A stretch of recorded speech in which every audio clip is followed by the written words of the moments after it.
Salam, selamat pagi. Kita akan masuk dalam renungan pagi. Mari kita berdoa. Ya Tuhan, urapi hati dan pikiran kami, supaya firman Tuhan meresap masuk dalam kehidupan kami. Di dalam nama Tuhan Yesus Kristus kami berdoa. Amin. Bapak Ibu, ayat firman Tuhan yang menjadi dasar renungan kita terdapat di dalam 2 Korintus pasal 5 ayat 1 sampai 10. Dan yang menjadi ayat emas adalah 2 Korintus 5 ayat yang ke-7. Firman Tuhan yang berbunyi demikian. Sebab hidup kami ini adalah hidup karena percaya, bukan karena melihat.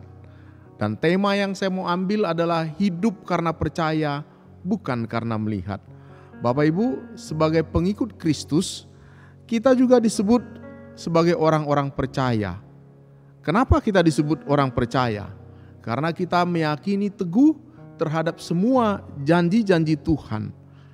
Kata percaya di dalam bahasa Yunani disebut dengan pistis. Artinya memiliki keyakinan yang teguh akan kebenaran Tuhan. Atau kita sebut juga dengan beriman. Yakin teguh terhadap setiap firman yang diucapkan oleh Tuhan.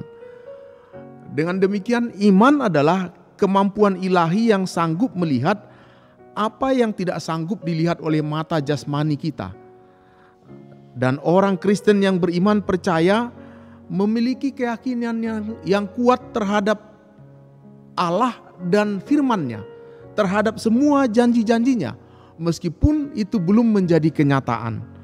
Orang Kristen tidak ragu sedikit pun, tidak bimbang terhadap janji Tuhan. Mereka memegang teguh semua janji Tuhan tanpa mempertanyakannya, tetapi justru meyakininya. Bahkan dia dengan sabar menanti sampai janji Tuhan itu digenapi. Bapak Ibu saudara-saudara, ada banyak orang yang menyebut dirinya sebagai orang percaya.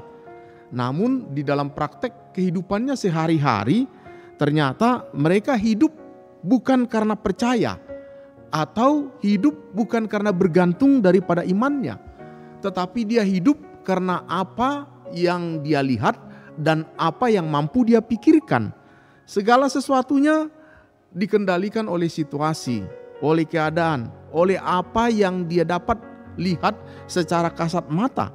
Dari mana kita tahu?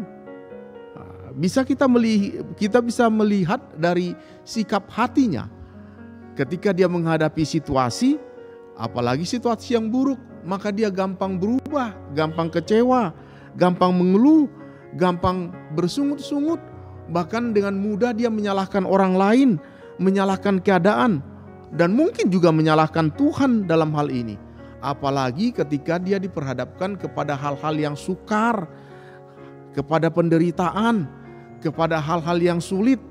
Hidup orang percaya sebenarnya adalah hidup yang bergantung kepada firman Tuhan.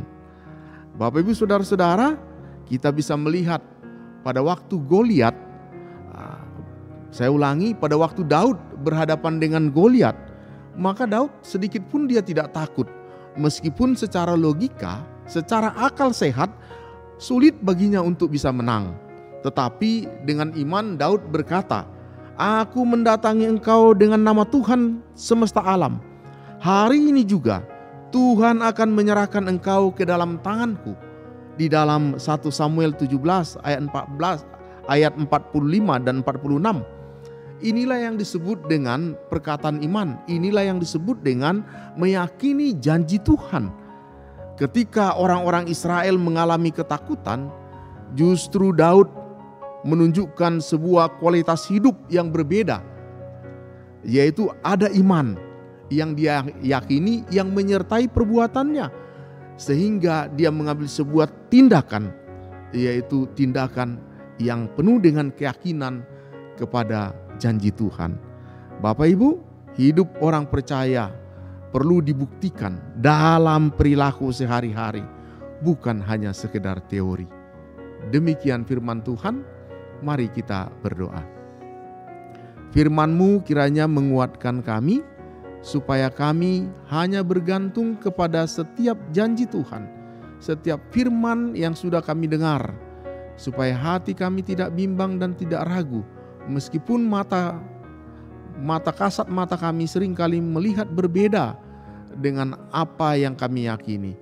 Sertai kami Tuhan, di dalam nama Tuhan Yesus Kristus kami berdoa. Amin.